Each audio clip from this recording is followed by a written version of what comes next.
Wisdom reminds us that not all that glitters is gold. The world's version of success will often look different from God's version of success for you. Don't fall into the allure of chasing after empty pursuits.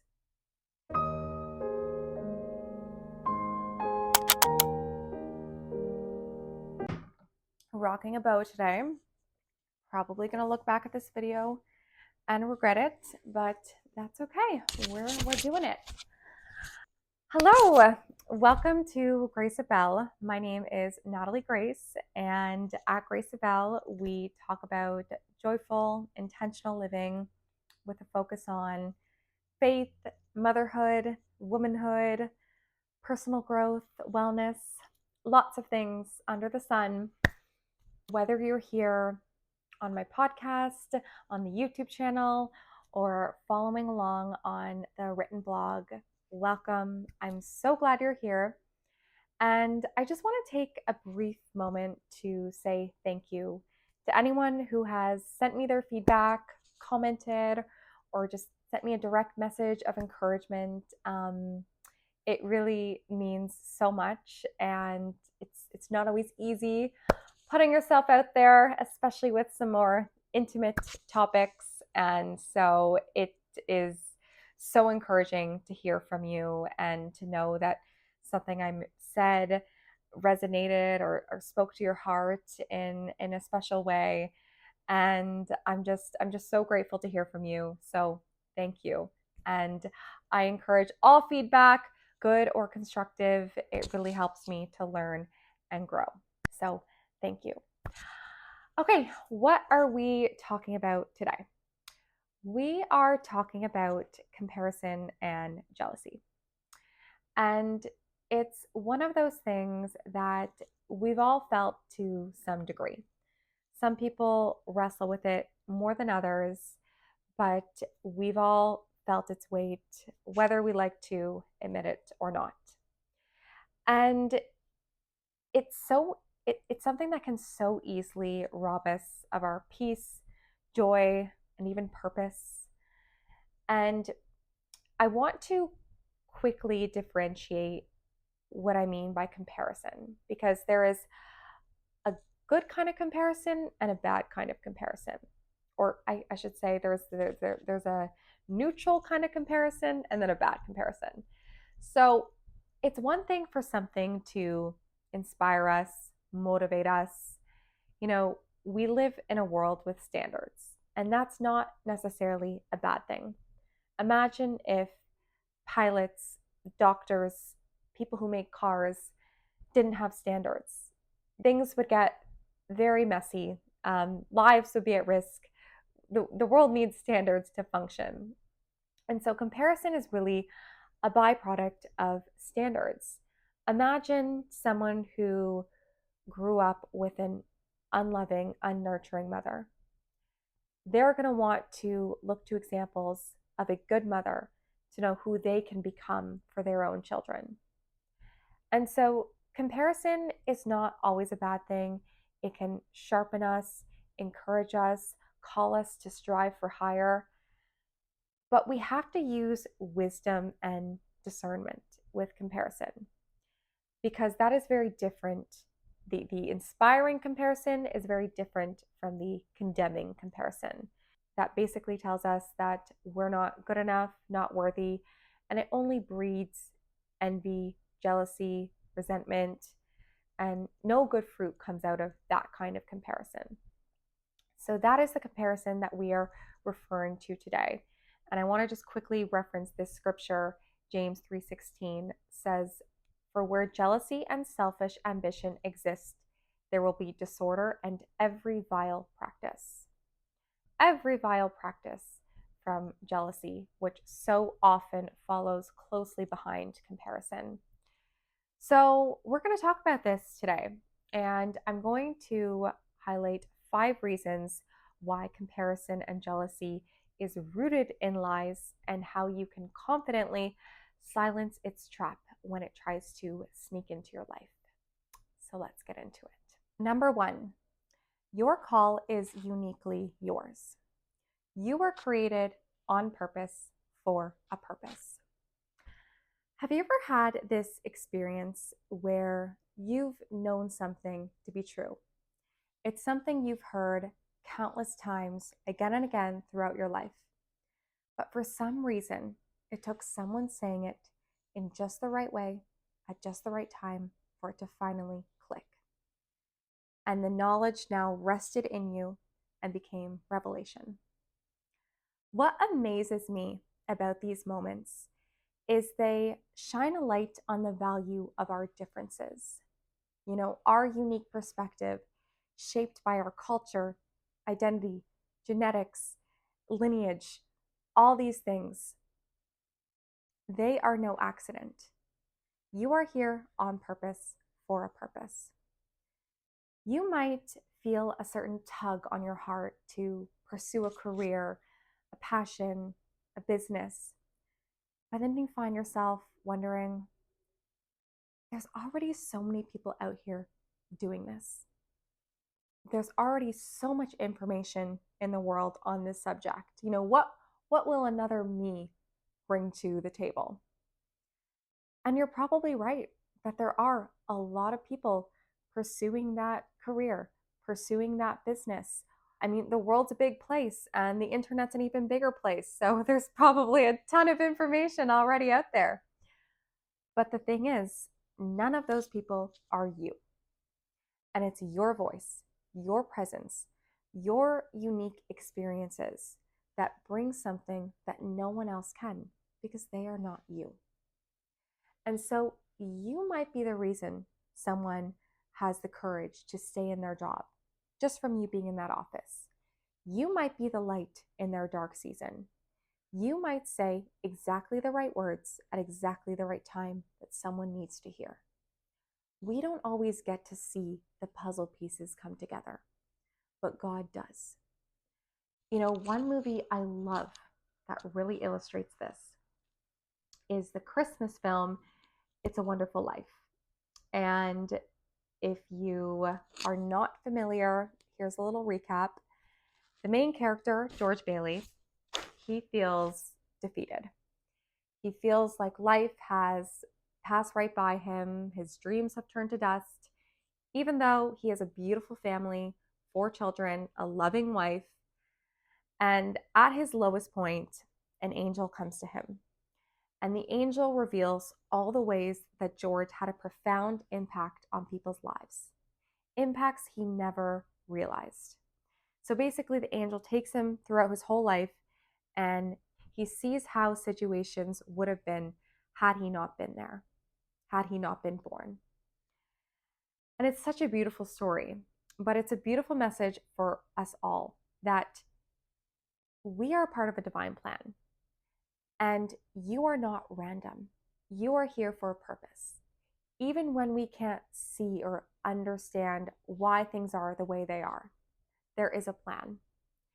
And what is possibly more important than our goals and worldly achievements is the kind of gifts that we leave in people, the eternal gifts we leave behind. Our kindness, our sacrifices, our good choices, they create a ripple effect far beyond what we can see. And so there were many times in George's life where he sacrificed getting ahead for the betterment of others. And those things mattered. And what you do in your ordinary life matters too. Your kindness, your sacrifices, your good choices, things that you might not think are a big deal, they matter. What comparison and jealousy does is it tricks us into believing that what we have is not enough, that we are lacking, that what someone else has is better. But all this does is it draws you further away from the unique blessings and fruit assigned to your life.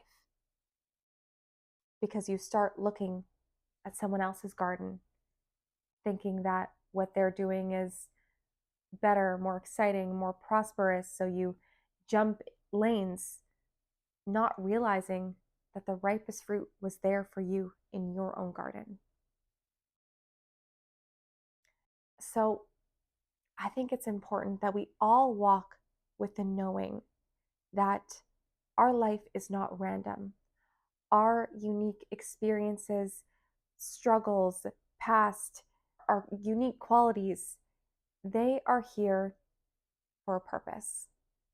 And when you truly know this, comparison and jealousy lose their power because they can't stand a chance against the truth that you have a creator who created you for his divine plan. Number 2, jealousy steals and destroys. Proverbs says, "A tranquil heart gives life to the flesh, but envy makes the bones rot." Where comparison lives, jealousy is never far behind, just waiting to take the reins. And jealousy is just the most yucky, rotten feeling. No one likes to feel jealous. Okay? Comparison is one thing, no one wants to identify with jealousy. At its core, jealousy is rooted in pride. It's the belief that someone has something that should belong to you. And while jealousy is a natural human emotion, it's one that must be confronted and rebuked. Because jealousy, left unchecked, can have ugly consequences. We've all known people or heard of stories where jealousy has been the root cause of division, pain, even tragedy. History and scripture are full of warnings against jealousy, going all the way back to the beginning in Genesis. Cain and Abel, the first brothers. Cain murdered his brother Abel, not because Abel did anything wrong, but because he was overwhelmed with jealousy. Because Abel was so great and he had God's favor over him. And Cain couldn't handle it.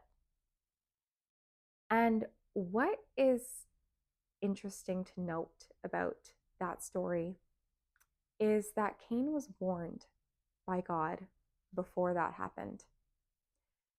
Genesis 4:21, God is talking to Cain and says, "Sin is crouching at your door. It desires to have you, but you must rule over it."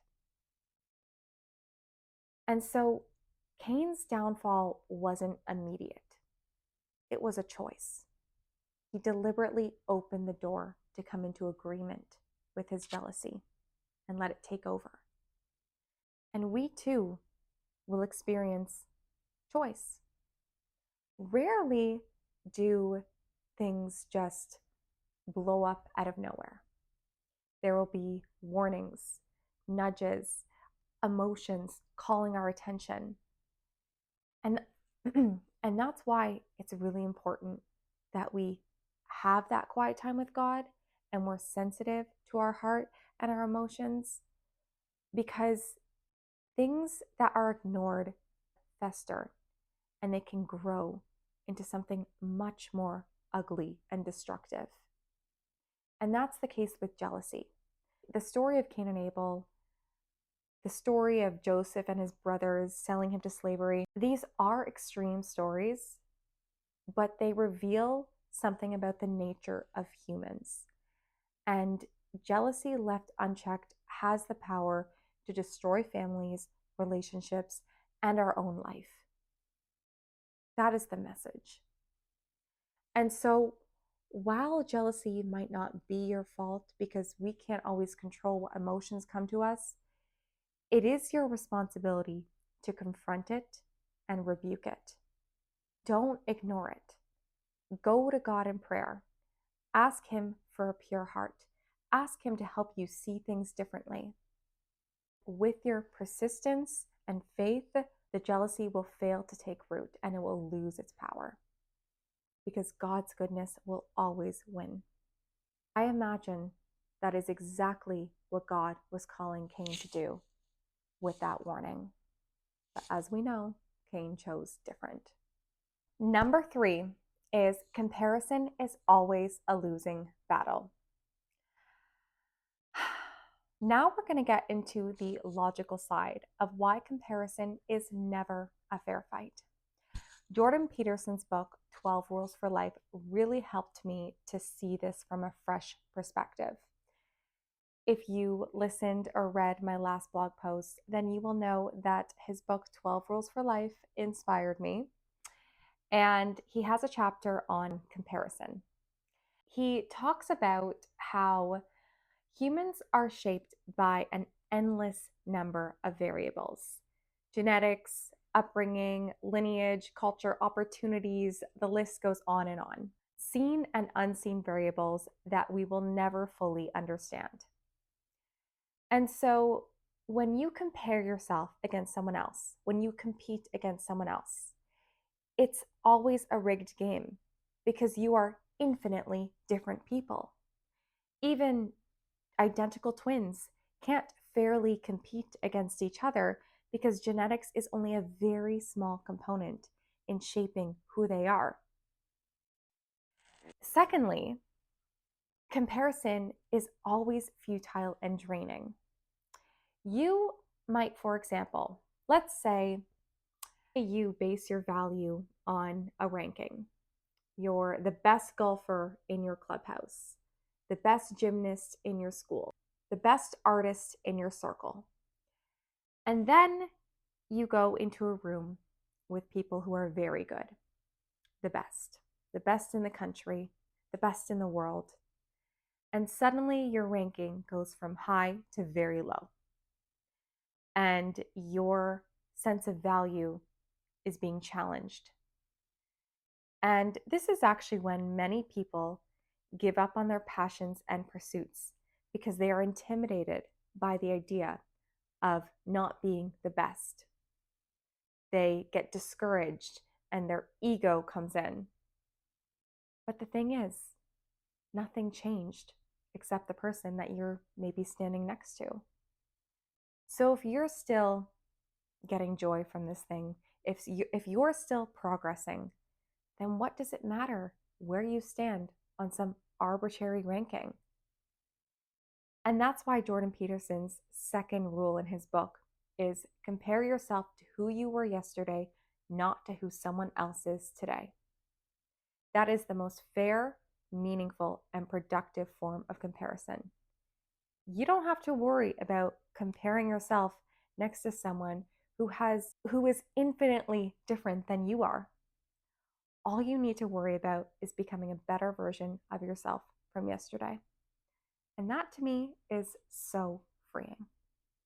Number 4, let's remember not all that glitters is gold. Someone's life might look perfect on the outside.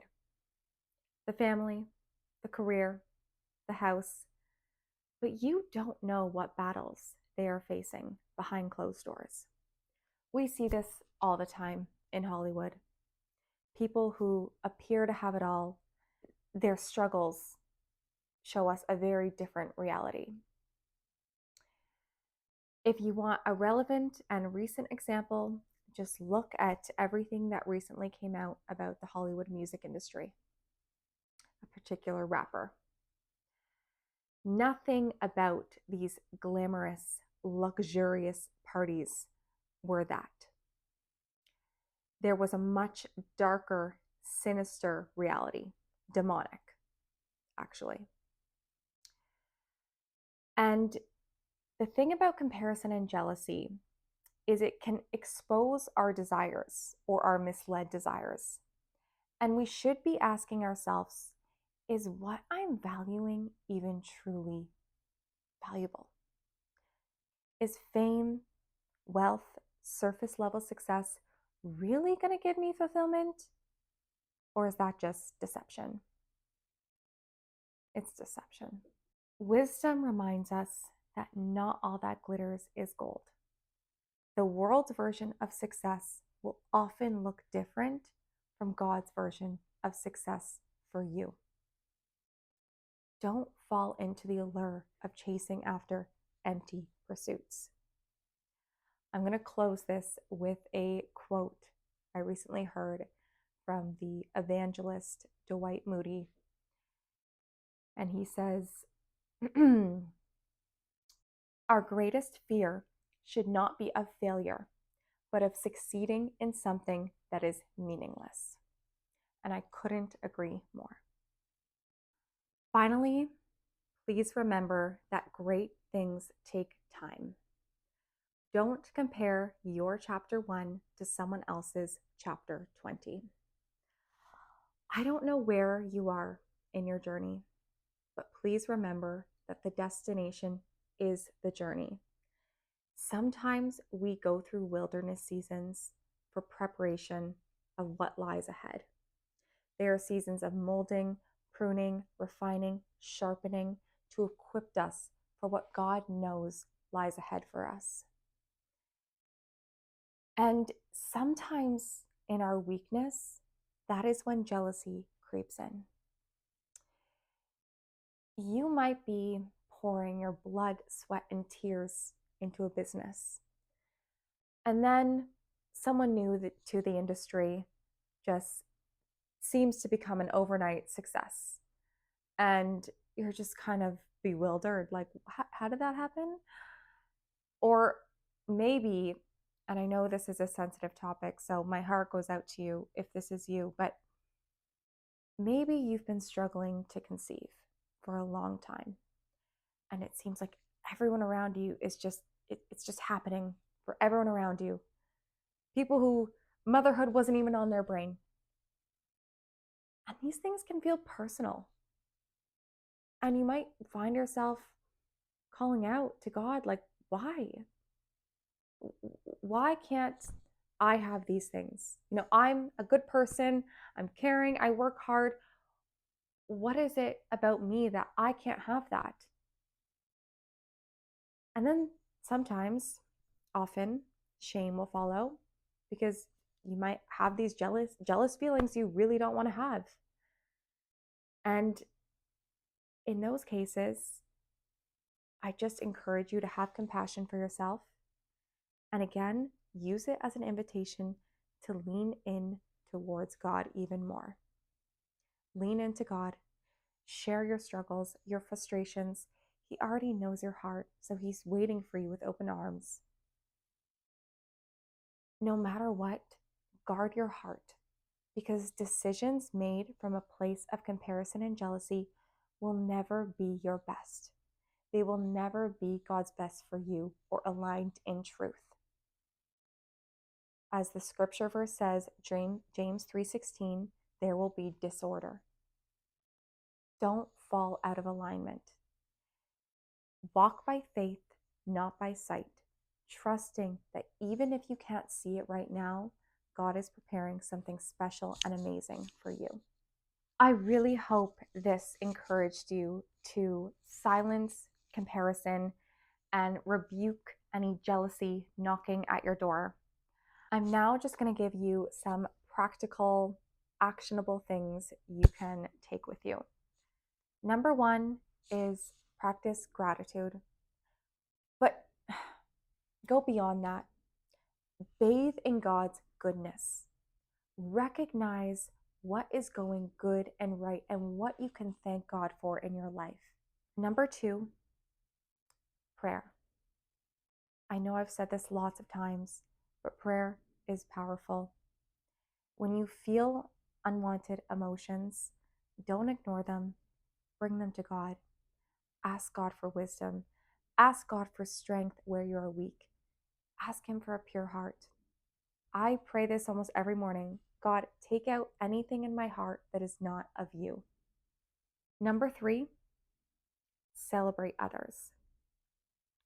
Don't miss an opportunity to celebrate others' success. Just because good things are happening for someone else, it does not take away from the blessings in your life. That is a lie. That is deception. Call it out for what it is. And actually say to people, wow, hey, I love that for you. That is so awesome. That's amazing that you can do something like that without questioning your own journey and the blessings in your life. That's also saying, hey, comparison and jealousy, I don't agree with you. I'm not listening. You're lying. I'm not in agreement with this. The more that you rebuke the jealousy and comparison, it will fail to take root. You will strip it of its power, and God's goodness will always win. Okay, that's it from me, you guys. Thank you so much for listening. Remember, no one is better at being you than you, and there is ripe fruit waiting for you in your own garden. Okay, love you. God bless. See you next time.